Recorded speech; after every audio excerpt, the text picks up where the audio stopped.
एक सुबह अभी सूरज भी निकला नहीं था और एक मांझी नदी के किनारे पहुंच गया था। उसका पैर किसी चीज से टकरा गया। झुककर उसने देखा, पत्थरों से भरा हुआ एक झोला पड़ा था। उसने अपना जाल किनारे पर रख दिया। वह सुबह सूरज के उगने की प्रतीक्षा करने लगा। सूरज उगाए, वह अपना जाल फेंके और मछलियां पकड़े। वह जो झोला उसे पड़ा हुआ मिल गया था, जिसमें पत्थर थे, वह एक एक पत्थर निकालकर शांत नदी में फेंकने लगा। सुबह के सन्नाटे में उन पत्थरों के गिरने की छपाक की आवाज सुनता, फिर दूसरा पत्थर फेंकता। धीरे धीरे सुबह का सूरज निकला, रोशनी हुई। तब तक उसने झोले के सारे पत्थर फेंक दिए थे। सिर्फ एक पत्थर उसके हाथ में रह गया था। सूरज की रोशनी में देखते ही देखते उसके हृदय की धड़कन बंद हो गई, सांस रुक गई।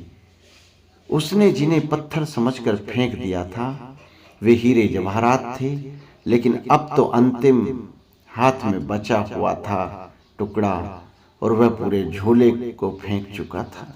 वह रोने लगा, चिल्लाने लगा। इतनी संपदा उसे मिल गई थी कि अनंत जन्मों के लिए काफी थी, लेकिन अंधेरे में अनजान अपरिचित उसने उस सारी संपदा को पत्थर समझकर फेंक दिया था।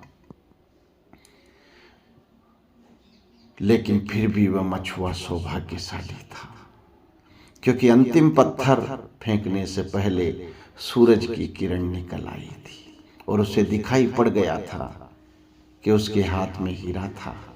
साधारणतः सभी लोग इतने सौभाग्यशाली नहीं होते हैं। जिंदगी बीत जाती है, सूरज नहीं निकलता, सुबह नहीं होती, रोशनी नहीं आती, और सारे जीवन के हीरे हम पत्थर समझकर फेंक चुके होते हैं। जीवन एक बड़ी संपदा है, लेकिन आदमी सिवाय उसे फेंकने और गंवाने के कुछ भी नहीं करता है। जीवन क्या है यह भी पता नहीं चल पाता और हम उसे फेंक देते हैं। जीवन में क्या छिपा है, कौन से राज, कौन सा रहस्य, कौन सा स्वर्ग, कौन सा आनंद, कौन सी मुक्ति, उस सब का कोई भी अनुभव नहीं हो पाता और जीवन हमारे हाथ से रिक्त हो जाता है। जीवन हमारे हाथ से रिक्त हो जाता है।